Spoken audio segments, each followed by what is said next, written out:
Diz assim a palavra do nosso Deus: tendo, pois, Jesus, o Filho de Deus, como grande sumo sacerdote, que adentrou os céus, conservemos firmes a nossa confissão. Porque não temos sumo sacerdote que não possa se compadecer das nossas fraquezas. Pelo contrário, ele foi tentado em todas as coisas, à nossa semelhança, mas sem pecado. Portanto, aproximemo-nos do trono da graça com confiança, a fim de recebermos misericórdia e encontrarmos graça para ajuda em momento oportuno. Queridos, vamos orar e pedir a direção do nosso Senhor. Senhor nosso Deus e nosso Pai, ó Deus, nós estamos com a Tua palavra aberta diante de nós. Simplesmente tendo-a lido, nós já somos abençoados, ó Pai. Mas nós queremos neste momento de culto solene, ó Deus, em que cumprimos com a Tua ordenança, ó Pai, de convocarmos o Teu povo, nos ajuntarmos, nos reunirmos, e principalmente, ó Deus, além dos cânticos, orações, confissões, ofertório, podermos ouvir a Tua palavra.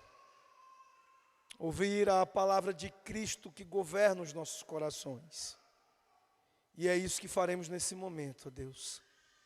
E nós não ousamos, ó Pai, nos apressar em fazer sem pedir a direção do Teu Santo Espírito.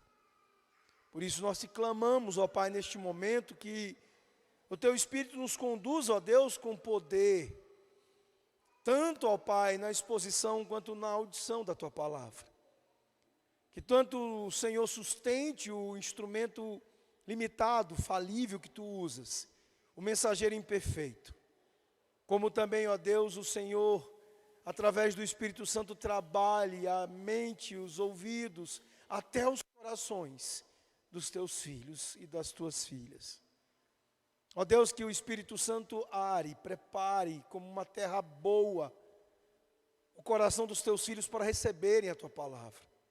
E que ela possa cair sobre eles, ó Deus, como uma boa semente, e que ela possa frutificar para a vida. Ó Deus, para a vida uma vez, regenerando, e para a vida outras vezes tantas, ó Pai, santificando-os, renovando-os, ó Pai, encorajando-os.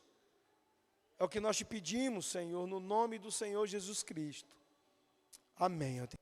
No domingo passado nós vimos a exposição dos versículos de 12 e 13, falando sobre a palavra de Deus, e vimos que este era um dos textos mais emblemáticos na Escritura sobre a importância da própria Escritura. E estes versículos seguintes estão na mesma medida de grandeza, de importância para a vida cristã, agora falando da oração.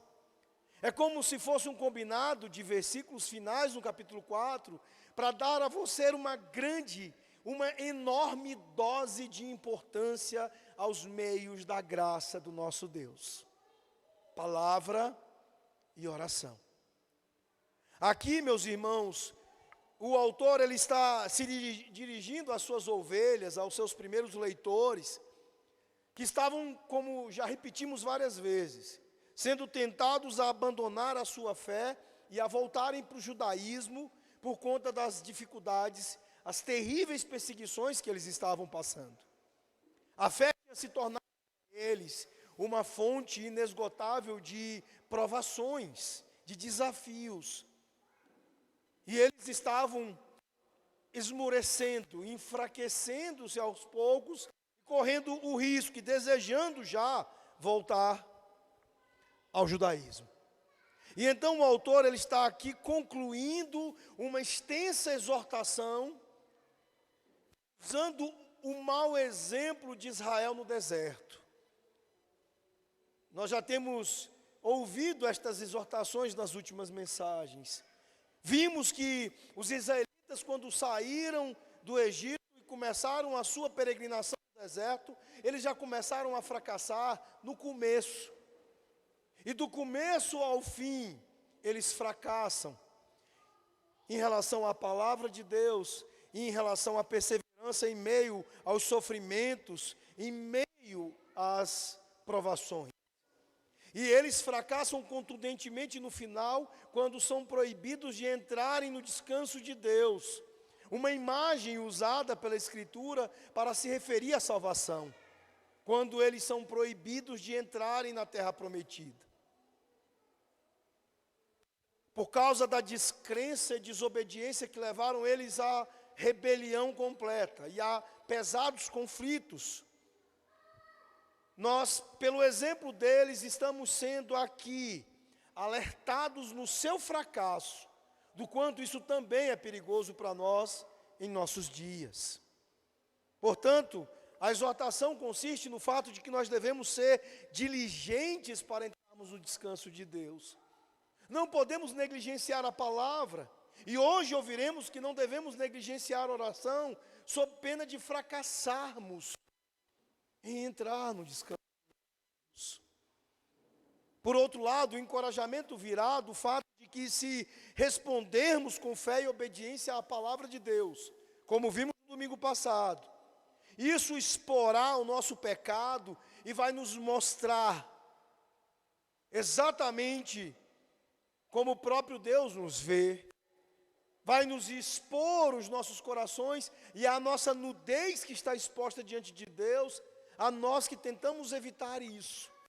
E por causa disso não somos curados, não somos tratados. Nós vimos nos versículos de 12 e 13 que é tolice pensar que nós podemos nos esconder de Deus, que podemos esconder o nosso pecado de Deus, porque tudo, como foi dito, está nu e exposto à sua vista, aos seus olhos. Como diz Martinho Lutero sobre os movimentos que o autor faz em nosso texto, ele diz que depois de nos aterrorizar, o apóstolo agora nos consola. Depois de derramar vinho em nossa ferida, ele agora derrama óleo.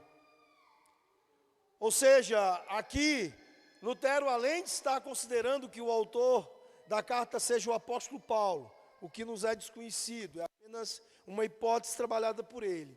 Ele diz que primeiro, nos versículos anteriores, ele pegou pesado com estes irmãos. E agora, nos versículos de hoje, ele vai trabalhar profundamente a consolação deles e o seu encorajamento. Portanto, irmãos, nós seremos animados a entender que, ao invés de tentar esconder-nos, escondendo o nosso pecado, nós somos e seremos aqui estimulados, encorajados a nos aproximar de Jesus.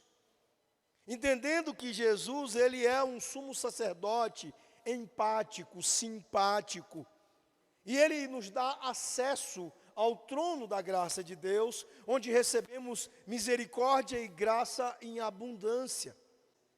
Vamos considerar algumas coisas a respeito, meus irmãos, da primeira ordem estabelecida aqui, a de que devemos perseverar, tendo em conta quem Jesus é e nos foi apresentado até aqui nessa carta. Você deve perseverar. E o autor, então, ele afirma aqui duas coisas importantes sobre a grandeza de Jesus para estimular você, para encorajar você a manter a sua confissão a respeito dele, a respeito de Jesus. A primeira destas verdades sobre a grandeza de Jesus é o fato de que o seu ofício de sumo sacerdote, de perfeito sacerdote, de o melhor sacerdote, é exercido à destra da presença de Deus. Isso é estabelecido aqui para diferenciar Jesus de tudo quanto aqueles irmãos hebreus já tinham conhecimento ou ouvido falar a respeito dos sacerdotes. Nós temos hoje uma dificuldade de entender os sacerdotes do Antigo Testamento, porque não estamos tão próximos como os judeus estavam desse entendimento como uma cultura. Mas para estes irmãos a quem o autor aqui está se dirigindo, ele não precisava de muitas explicações, de muita elaboração a respeito dos sacerdotes ou do sacerdócio. Bastava fazer a menção ao termo e eles já sabiam muita coisa do que estava sendo mencionado, sendo dito. Um ponto importante para nós aqui é que o irmão de Moisés, que vem sendo argumentado na comparação com Jesus desde o capítulo 3, Arão, ele foi o primeiro sumo sacerdote. E o seu papel como sumo sacerdote era ser um mediador entre Deus e o povo. Ele tinha que oferecer os sacrifícios em nome do povo. Uma vez por ano, no dia da expiação, ele tinha que adentrar os santos dos santos e ali oferecer o sacrifício rigorosamente, estritamente da maneira como Deus havia estabelecido, como ele havia prescrito, sob pena de morte, sob pena de fazendo fora do tempo estabelecido por Deus, ou da forma estabelecida por Deus, ou mesmo da preparação do sacerdote estabelecida por Deus, o que haveria de acontecer com Arão e com todos os outros sacerdotes é que eles morreriam. Como aconteceu com os próprios filhos de Arão, e nos é registrado em Levítico 10, versículos de 1 a 3. Nadab e Abiú, seus filhos, apresentam um fogo estranho, uma adoração segundo os moldes do Antigo Testamento, em desacordo com as prescrições de Deus, e eles são fulminados, mortos pelo próprio Deus. Então eles não podiam entrar lá indevidamente, ou em qualquer outro momento, senão eles morreriam. Isso está claro para nós em Levítico 16. O sacerdote então aspergia o sangue sobre o propiciatório na presença de Deus. Quando ele saía vivo dali, o povo dava um suspiro de alívio, porque isso significava que Deus havia aceitado o sacrifício pelos pecados deles de um ano. Então havia grande alívio da parte do povo, principalmente porque o povo entendia, o povo tinha clareza das limitações desse sumo sacerdote. Ele era um sumo sacerdote humano, tão pecador quanto eles, e sobre os quais deveriam pesar maiores rigores e uma obediência restrita a todas as prescrições de Deus para que o sacrifício atendesse. E assim o povo pudesse estar aliviado. Questão, meus irmãos, o ponto do autor da carta aos Hebreus é que Jesus não é apenas mais um sumo sacerdote na linhagem de Arão. Ele é o nosso grande sumo sacerdote, e nós veremos no próximo domingo, nas exposições, a partir da exposição do capítulo 5, que ele é um sumo sacerdote de acordo com a ordem de Melquisedeque, conforme capítulo 5, versículo 6. Isso será explicado depois aos irmãos. Em vez de entrar no Santo dos Santos no templo, Jesus, ele está sendo dito aqui pelo autor, ele adentrou os céus. Ele passou pelos céus em sua ascensão gloriosa até a presença de Deus. Não é comparável com nenhum dos sacerdotes humanos. Os judeus, eles tinham um pensamento de que o céu era mais ou menos em 3 escalas. Eles pensavam no céu que nós contemplamos, vemos a olho nu como o primeiro céu, as estrelas como sendo o segundo céu, e a presença de Deus como sendo o terceiro céu. E nessa maneira de pensar dos hebreus, é que Paulo se refere à presença de Deus nos céus, lá em 2 Coríntios capítulo 12, versículo 2. O que o autor tem em mente aqui, meus irmãos, é que quando ele está usando a expressão adentrou aos céus, é muito mais um uso do costume que o hebreu tinha de falar em céus no plural, desta forma, mas não necessariamente além do ponto que ele quer argumentar. De que Jesus foi até a presença de Deus na destra do seu trono. A presença do Pai foi adentrada pelo Filho na sua ascensão. E isso faz de Jesus um sumo sacerdote único em sua grandeza, em sua maneira especial como o nosso sumo sacerdote, o nosso grande sumo sacerdote.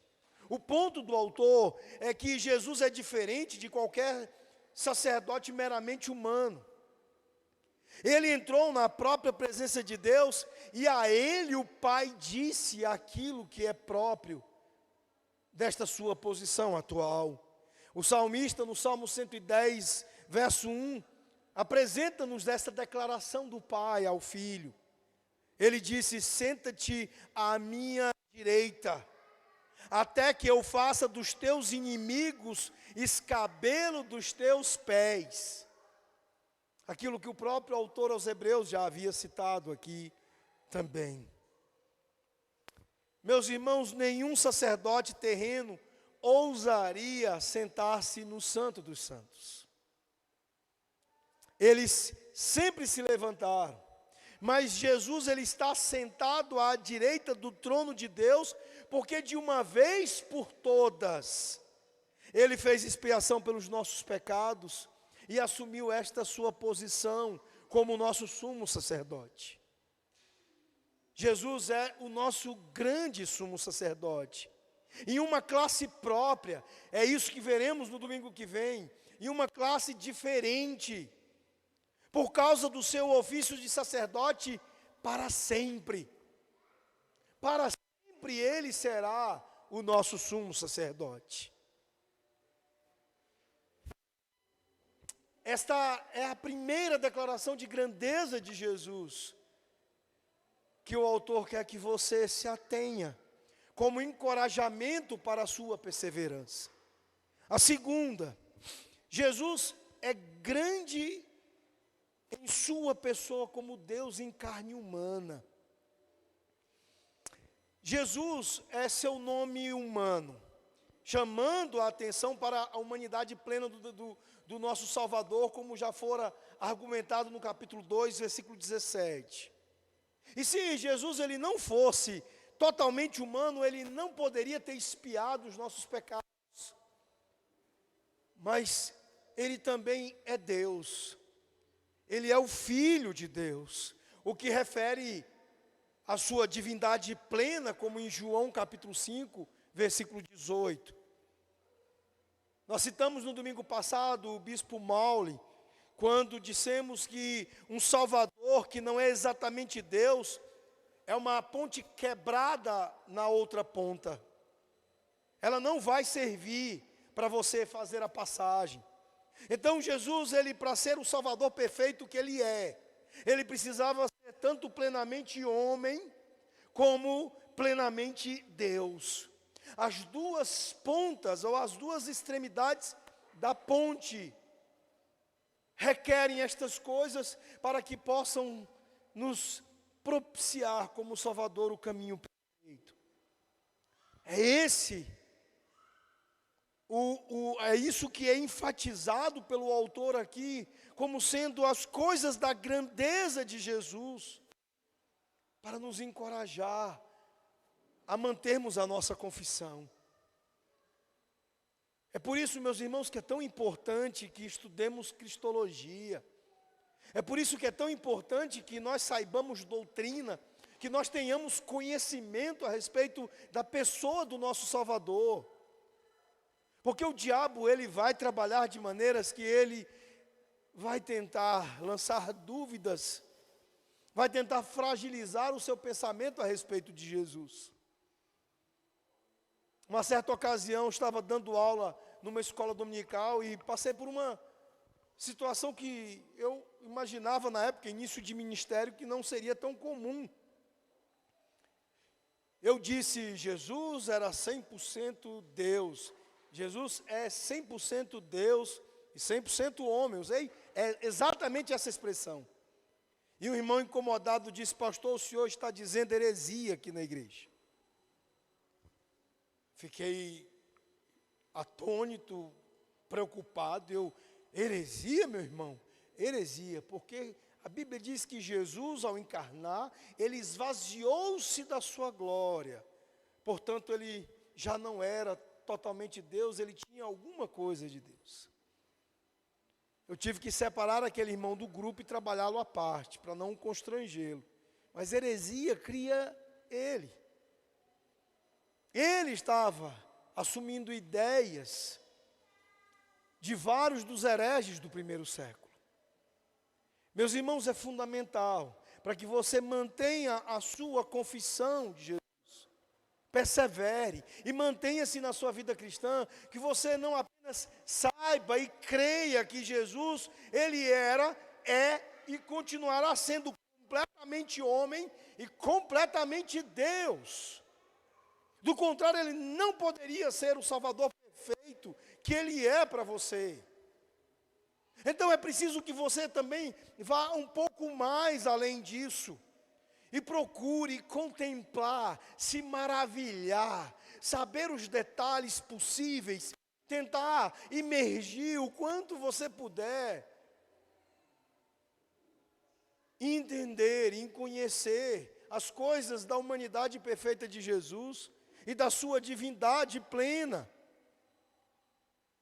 para que você se encante com o seu Salvador, para que você reconheça a grandeza dele, sendo o segundo Adão muito melhor do que o primeiro, e aquele em quem nós encontramos salvação. Se nós conseguimos reputar alguma grandeza para Adão como sendo o primeiro homem criado e criado em santidade e sem pecado, mas tendo por meio dele todos nós morrido, quanto mais devemos admirar o segundo Adão, aquele que não apenas fez-se carne em perfeição e sem pecado, em perfeita humanidade, mas diferentemente de Adão, ele obedeceu ao Pai até o fim, e se fez justiça por nós. E se fez justiça por nós para que pudéssemos ser nele recriados como nova criação de Deus. E neste conhecimento e nesta crença mantida, onde nós possamos perseverar nela, nós estaremos caminhando bem, meus irmãos, na nossa vida cristã. É por isso que o autor está dizendo estas coisas, para que você persevere, porque nós devemos perseverar. A expressão que ele usa aqui, retém a nossa confissão, é uma palavra grega que aponta para duas palavras da nossa língua que são muito importantes para entendermos o sentido da ordem aqui. Ela está carregada de perigo e esforço da nossa parte. É como se ele gritasse e dissesse para a gente assim, olha, segure firme. É como se você estivesse na sua canoinha, descendo as águas ali das quedas do Iguaçu, e quanto mais as águas se tornassem turbulentas, e agitadas e próximas da queda final da corredeira do Iguaçu, você ouvisse de novo e de novo e de novo o grito, segure firme. Em dias especialmente como nossos, e eu acredito que em qualquer época houve grau muito difícil, porque sempre houve muita hostilidade a Deus, ao seu povo. Sempre, meus irmãos, haverá dificuldade em manter a nossa confissão, de reter a nossa confissão. O tempo todo e de muitas maneiras você está sendo tentado a negar a Cristo. E creia, Nós não estamos falando apenas de declarações verbais, porque nós somos hábeis em fazer declarações verbais de fidelidade a Jesus, enquanto no mesmo momento estamos praticando ações que negam Jesus. O próprio Senhor Jesus, ele disse que aqueles que me amam são os que guardam os meus mandamentos. E poucas gerações cristãs são tão indolentes, são tão nanicas espiritualmente como a nossa, em que, para começo de conversa, nem o quarto mandamento está sendo guardado. Um diazinho, o domingo, você entender que ele é reservado ao Senhor, para você viver as coisas do Evangelho. Quanto mais imaginar o que se faz com os outros mandamentos, de segunda a sábado. É quebra do nono o tempo todo. É quebra do primeiro, segundo e terceiro mandamentos o tempo todo. Numa geração de boca suja, idólatra. De várias maneiras, meus irmãos, nós temos assassinado pessoas, porque não entendemos que o mandamento, o sexto mandamento que nos proíbe de matar, não se refere apenas ao homicídio fisicamente consumado, mas o você não odiar o seu irmão nos seus pensamentos e no seu coração também é proibido ali. E o tempo todo Jesus tem sido negado no afeto devido a Ele, pelas inúmeras quebras dos seus mandamentos. Então, não venhamos dizer que é fácil reter a nossa confissão, porque tem sido difícil para os nossos dias, para os crentes do nosso tempo. Meus irmãos, confissão aqui implica não apenas a nossa crença privada nas doutrinas essenciais da fé, também envolve a nossa declaração pública desta verdade em face da mais dura perseguição. Em vários lugares do mundo, o simples fato de você dizer, eu amo Jesus, simplesmente é uma espécie de morte social e cultural para você. Nós somos apenas crentes que negam o Senhor, quando isso nos custará muito, ou nós permaneceremos firmes em Jesus até a morte. É isso que o autor está preocupado conosco. E é por isso que ele está dizendo para nós, olha, perseverem, mantenham, retenham a confissão de vocês. E não se enganem de que será fácil, será difícil. Por isso, quanto mais vocês olharem para a grandeza de Jesus, mais olharem para Ele como um Salvador perfeito, como o nosso grande sumo sacerdote, vocês serão encorajados, fortalecidos a isso. O J.C. Ryle, ele comenta que John Rogers, quando foi para ser martirizado, ele foi da seguinte maneira. Ele disse: Rogers estava sendo conduzido. O primeiro mártir na época da rainha Mary, a rainha louca, ele estava sendo levado a Smithfield para ser queimado. E o embaixador da França relatou que ele parecia tão brilhante e alegre, como se estivesse indo para o seu casamento. Meus irmãos, essa é a atitude daqueles que estão olhando para a grandeza de Jesus. Para aqueles que estão sendo alimentados e nutridos pela imagem de um sumo sacerdote que é um Salvador perfeito. Eles vão para a morte como se estivessem indo para o seu casamento. Será que você está pronto para esse tipo de perseverança? Para esse tipo de lealdade e fidelidade a Jesus? Embora Deus deva dar uma graça especial em tal ocasião, não faríamos bem na perseguição, meus irmãos, se resmungássemos e se nos afastássemos de Deus quando estivéssemos sendo provados. É preciso entender que perseverar em meio às provações não é qualquer tipo de esforço. É um intenso esforço em meio a um terrível perigo. E eu não sei se nós estamos certos disso. O apóstolo Paulo, ele diz que nós não devemos apenas perseverar nas provações. Reclamei, mas cheguei aqui, ó. Não é isso que Deus quer. Paulo ele diz em Romanos 5,3 que nós devemos perseverar nas provações, fazendo isso com grande alegria. Precisamente é por entender este ensino de Paulo, é que John Hus, enquanto sua carne queimava na fogueira, ele cantava hinos e louvores ao Senhor. Isso é perseverança. Portanto, segure firme sua confissão de fé em Cristo.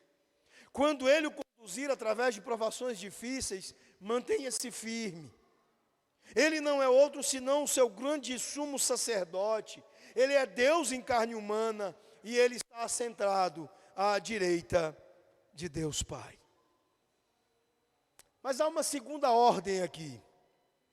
Visto que Jesus ele é o nosso sumo sacerdote, perfeito, sem pecado, o autor ele diz que nós devemos orar em momentos de necessidades. Ele diz, porque não temos sumo sacerdote que não possa compadecer das nossas fraquezas. Antes foi ele tentado em todas as coisas, à nossa semelhança, mas sem pecado. Acheguemo-nos, portanto, confiadamente junto ao trono da graça, a fim de recebermos misericórdia e acharmos graça para socorro em ocasião oportuna. O que o autor ele está aqui destacando? Primeiro, nesta dupla negativa, como ele resolveu começar o versículo 15. Ele diz, porque não temos sumo sacerdote que não possa compadecer-se. Essa dupla negativa dele é para prevenir alguma antecipação de objeção. Ele está dizendo, olha, Jesus ele é tudo isso, essa grandeza toda que eu acabei de falar. Mas ele não é antipático. Porque alguém poderia argumentar que se Jesus é isso tudo, se ele está à destra de Deus Pai, ele é um sumo sacerdote muito maior do que eram os sacerdotes do Antigo Testamento, então ele não vai ser simpático comigo. Um autor que eu li essa semana nas pesquisas, nos estudos, ele disse que numa viagem ao México, ele foi observar uma romaria católico-romana, uma peregrinação de um dos santos dos mexicanos lá. E disse que ele ficou impressionado com a antipatia do padre que comandava tudo. Aquelas pessoas todas humildes, carentes, necessitadas, tão ali desesperadas, cheias de dores. Imagina-se o quanto as vidas destas pessoas deviam estar caindo pelas tabelas em desespero, em agonia. E à frente de tudo aquilo que era o lugar onde aquelas pessoas estavam buscando a sua esperança, havia um homem completamente rude e antipático. E ele disse que o padre o tempo todo era pancada para um, era pancada para o outro, era grosseria, era mandando faz isso, faz aquilo, cheio de rudeza.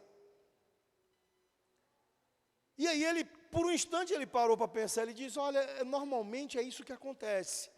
Quando alcançamos posições de importância e também de responsabilidades, somente com muitas tarefas, nós tendemos a nos tornar pessoas antipáticas. É isso que você já viu várias vezes quando tentou falar com alguém importante, que poderia atender uma necessidade sua, mas que ao mesmo tempo era uma pessoa extremamente atarefada, extremamente ocupada. E ao tentar chegar até essa pessoa, você levou algumas patadas no meio do caminho, se é que você conseguiu ser atendido. Então o autor, ele está aqui, prevendo esta objeção, a de que alguém diga, se Jesus é tão grande, então ele não é tão acessível e tão simpático a nós. Alguém pode dizer, olha, você acabou de dizer que Jesus é um grande sumo sacerdote que adentrou os céus. Como alguém que está nos céus pode se relacionar comigo e com os meus problemas? Meus irmãos, essa é a razão do que porque muitas pessoas, elas não apenas têm padres como sacerdotes, mediadores entre elas e Deus, mas como tem ressurgido no meio evangélico, os mesmos erros da igreja romana da Idade Média, e tem feito com que pastores, bispos, alguns aí estão sendo chamados de apóstolos, estão se transformando em sacerdotes para estas pessoas. Eu me lembro de estar em Goiânia em um evento, onde estava um bispo famoso lá. E você poderia perceber o sacerdotalismo presente na mentalidade evangélica, quando você olhava e via que a fila do bispo, a fila de pessoas para receberem oração do bispo maior, era enorme, gigantesca. E a fila para receber orações dos dois pastorezinhos que auxiliavam o grandão lá, era bem pequenininha. Tinha alguns gatos pingados, talvez apenas os apressados estivessem na fila desses dois outros pastores. Isso mostra bem a mentalidade sacerdotal dos evangélicos dos nossos dias. As pessoas, elas realmente acreditam que pastores, não apenas padres, podem se tornar em sacerdotes mais próximos delas. De alguma maneira, alguns substitutos para Jesus. Porque na mente delas, Jesus está longe demais para se relacionar com elas e com os problemas delas. Então o autor, ele responde a tudo isso. E ele diz, não, Jesus não é antipático. Ele entende os seus sentimentos, as suas dores, os seus sofrimentos mais profundos. E nós, meus irmãos, todos nós precisamos de alguém que simpatize com os nossos problemas, as nossas fraquezas, especialmente sem nos condenar. Às vezes isso é até o suficiente para nos ajudar. Quantas vezes você se sentiu melhor, se sentiu fortalecido, simplesmente por encontrar alguém empático, alguém que simpatizasse com você, demonstrasse entendimento com a sua dor, e simplesmente te ouvisse e não te condenasse. Várias vezes nós passamos por isso. Uma história interessante que ilustra de maneira imperfeita e limitada o que temos aqui, é a história de um menino e o cachorrinho aleijado. O menininho estava chegando próximo a um lugar que era uma espécie de praça, e um homem havia preparado uma cestinha com alguns filhotes fofinhos. E uma plaquinha dizia, estou vendendo filhotes. O menino então correu, chegou próximo dos filhotes. Moço, quanto custam esses filhotes? Ele disse, não, esses aqui são os melhores da ninhada. São aqueles que têm o melhor padrão da raça. Então, estou os vendendo por R$1.500. O menino caiu semblante, porque ele não tinha aquele dinheiro. E ele, o senhor tem os mais baratos? Ele, eu tenho os mais baratos. Estão lá dentro de casa. Se você quiser, eu vou lá com você para que você possa vê-los. Ah, eu quero, tio, eu quero. Aí levou o menino até a casa. E aí os outros cachorrinhos vieram correndo na frente. E ele, são tão fofinhos. Por que eles não estão no padrão da raça? São tão bonitos quanto os outros. Aí eles são detalhes que você não vê. Mas eles são inferiores àqueles outros ali. E aí passou um tempinho, vem um outro manquitolazinho. Um cachorrinho com dificuldade para andar, aleijadinho da pata. E ele, e aquele ali? Ah, aquele ali não tem jeito. Aquele ali você não vai nem querer. Ele disse, por quê? O que aconteceu com ele? Ele disse, olha, o veterinário analisou o cachorrinho e disse que ele tem um problema de encaixe no quadril. Então, nem cirurgia é possível de ser feita e ele jamais andará ou correrá normalmente. Aí o menino, é esse que eu quero. É esse que eu quero comprar. Aí o moço, não, eu tenho certeza que não é esse que você quer. Ele disse, não, é esse que eu quero. E por que você quer comprar o cachorrinho? Ele disse, porque esse precisa ser amado. E eu acho que eu sou uma pessoa preparada para amá-lo. E aí o menino levantou a sua calça e mostrou o aparelho que usava na sua perna e que permitia a ele poder andar. O homem, comovido, disse a ele, o cachorrinho é seu. Ame-o eu sei que você tratará bem dele. Meus irmãos, essa é uma ilustração limitada, imperfeita, mas que mostra-nos que, muito longe do que podemos imaginar a respeito de Jesus, ele é mais simpático do que nós jamais seremos capazes de fato, imaginar. Ele é aquele que nós precisamos. E o fato de ele ser sem pecado não afasta-nos a realidade da sua simpatia, de ele ter se feito carne e de conhecer todos os nossos sentimentos, de ter experimentado fome e saber quando temos fome o que é fome, de ter experimentado até mesmo o frio e tantas outras coisas. Jesus, ele nos conhece, porque ele conhece a nossa humanidade, à exceção de conhecer a prática do pecado.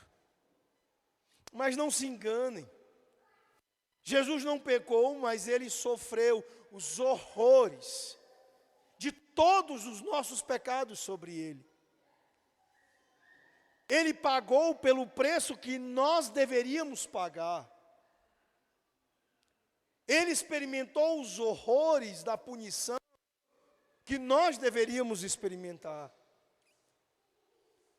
E você não deveria jamais ousar dizer que Jesus não conhece os seus problemas, que Jesus não tenha noção, ideia do tamanho ou da fiura dos seus problemas. Meus irmãos, Spurgeon, falando sobre o fato de Jesus não ter pecado, ele disse: não imagine que se o Senhor Jesus tivesse pecado, ele teria sido mais terno para com você. Pois o pecado é sempre de natureza endurecedora. Se o Cristo de Deus pudesse ter pecado, ele teria perdido a perfeição de sua natureza simpática.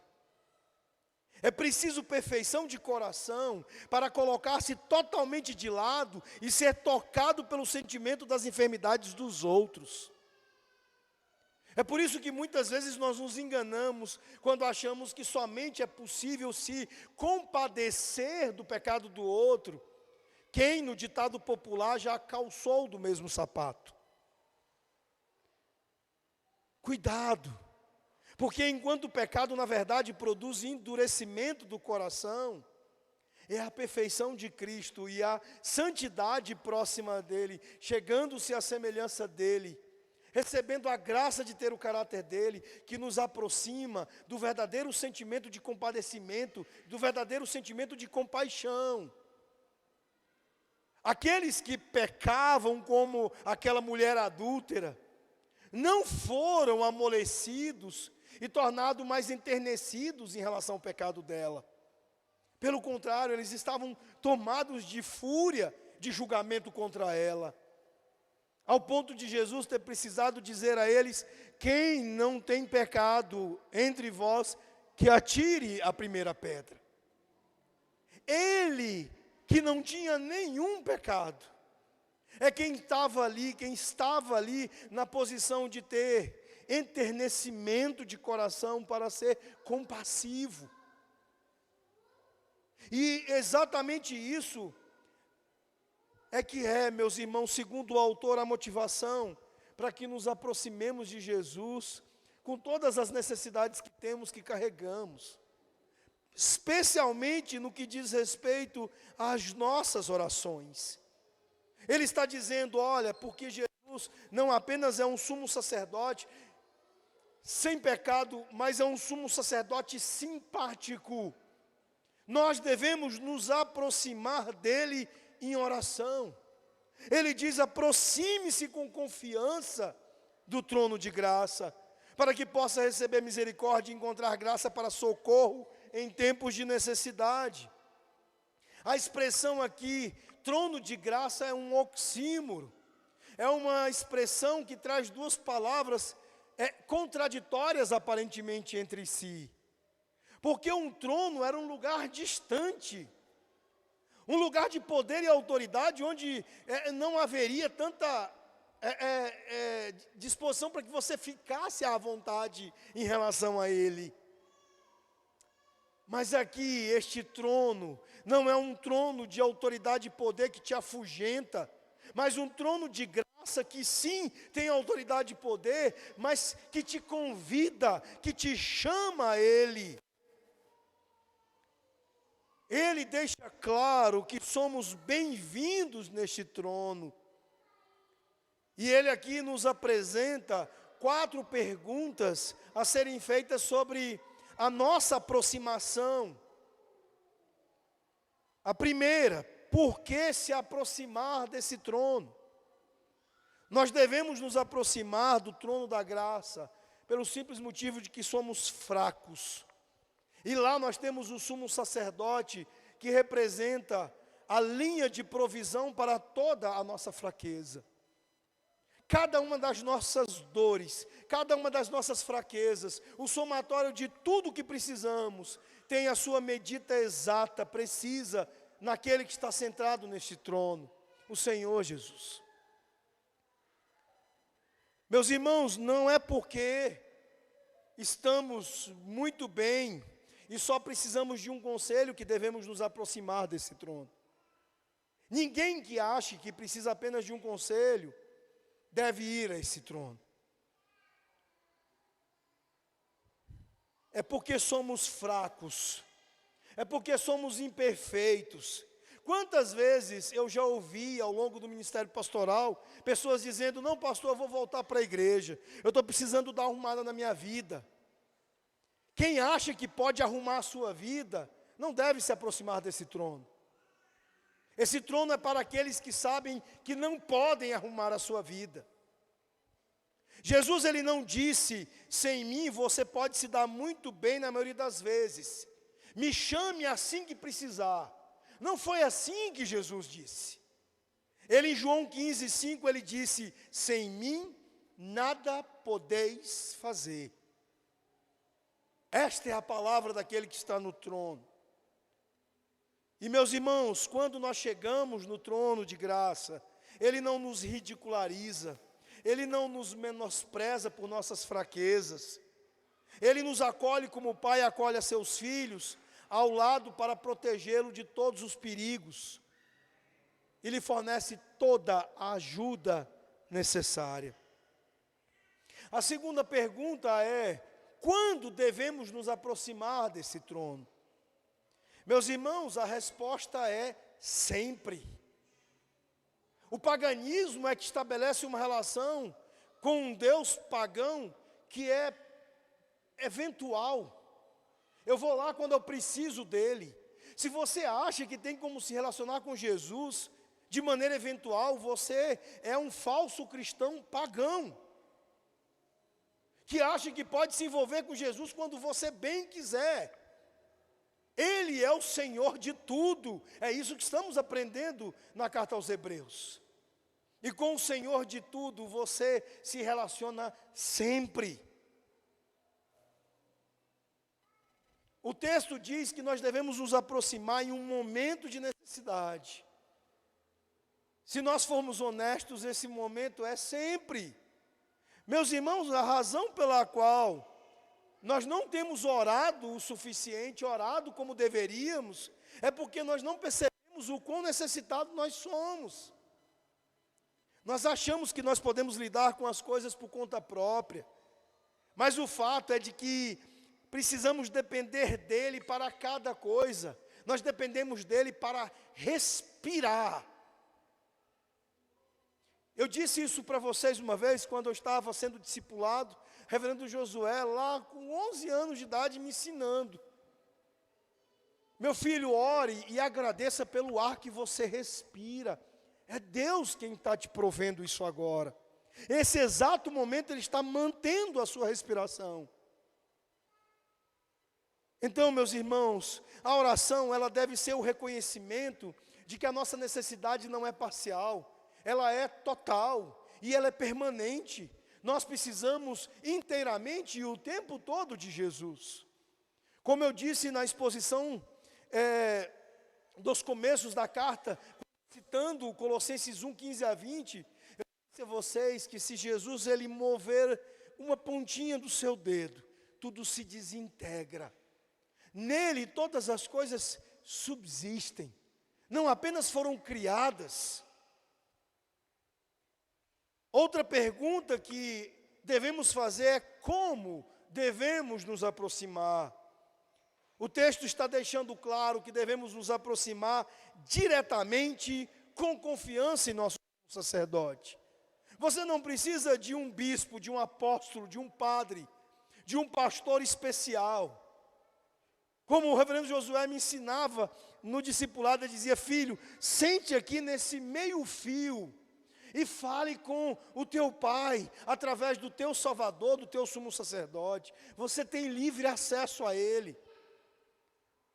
Nos intervalos da escola, em qualquer lugar que você tiver, lembre-se que você tem Jesus e fale com ele. É isso que Paulo quer nos dizer quando ele diz: orai sem cessar. E a quarta pergunta, meus irmãos, é: o que podemos esperar quando nós nos aproximamos desse trono? O texto diz que nós receberemos misericórdia e que encontraremos graça para nos socorrer em momentos de necessidade. Qual a diferença entre misericórdia e graça? Misericórdia são os afetos de Deus que fazem com que Ele não dê a nós o que nós merecíamos, a sua ira, a sua justiça. E muito mais do que isso. Graças são as provisões abundantes do próprio Deus, do caráter dEle, que são sendo dado a nós, como os começos de uma glória que teremos na nova terra e nos novos céus. Mas o ponto do autor aqui é o sentido das duas palavras juntas.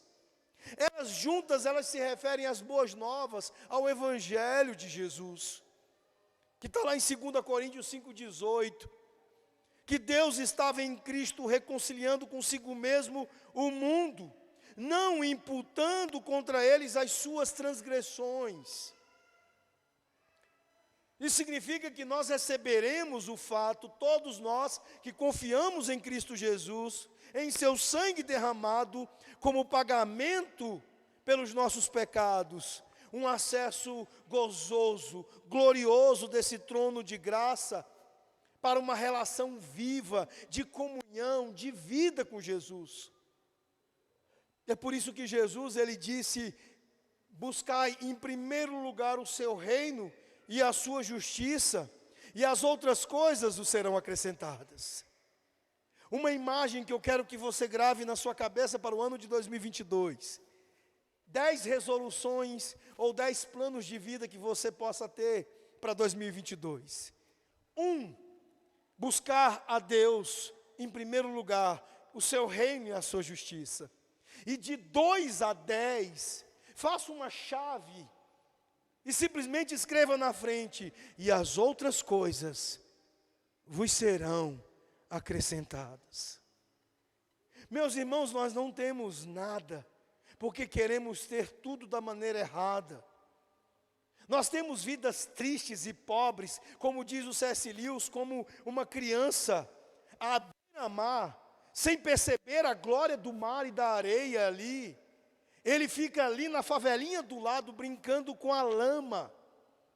Nós somos assim. Nós estamos com o mar aberto diante de nós, e toda a sua glória, e preferimos fazer bolinhos de lama. Nós achamos que somos hábeis em planejar a nossa vida, sendo que a promessa e o convite do trono da graça é simplesmente dizer a você: olha, busque em primeiro lugar o seu reino e a sua justiça, e as outras coisas vos serão acrescentadas. É por isso que há tantas menções nas Escrituras dizendo que nós não sabemos pedir. Pedir e dar-se-vos-á. É só vir ao trono. O problema é que nós deixamos de vir ao trono, de nos aproximar dele, para simplesmente, meus irmãos, correr através dos nossos trabalhos, correr através das coisas deste mundo. Eu gostaria de concluir com uma analogia que me agrada bastante, a do John Piper, sobre oração. Ele diz que oração é nosso walk-talk para obter os suprimentos de que precisamos na guerra espiritual em que nós estamos envolvidos neste mundo. É interessante porque aqui nós não temos um intercomunicador para chamar a empregada para trazer alguma coisa para a gente no quarto. Ou pedir para a secretária no escritório trazer uma xícara de café e um biscoito para o lanche. Não é algo banal assim. Em outras palavras, o que o John Piper está dizendo é que a oração não é para nos deixar confortáveis e aconchegantes, alheios ao avanço dos propósitos do reino de Deus. Mas pelo contrário, é uma maneira de nós termos uma linha direta com os suprimentos de Deus para batalharmos espiritualmente, para podermos lidar com as investidas do diabo, para podermos ser fortes em meio ao sofrimento. Se você, meu irmão e minha irmã, estiver no fogo da batalha, persevere. Segure firme a sua confissão, porque Jesus é grandioso. E se você tiver necessidades, ore. Aproxime-se do trono da graça, porque lá você vai receber misericórdia, você vai encontrar graça e ajuda, socorro para todas, absolutamente todas as suas necessidades. Que Deus o abençoe, que Ele te faça perseverar e orar cada vez mais.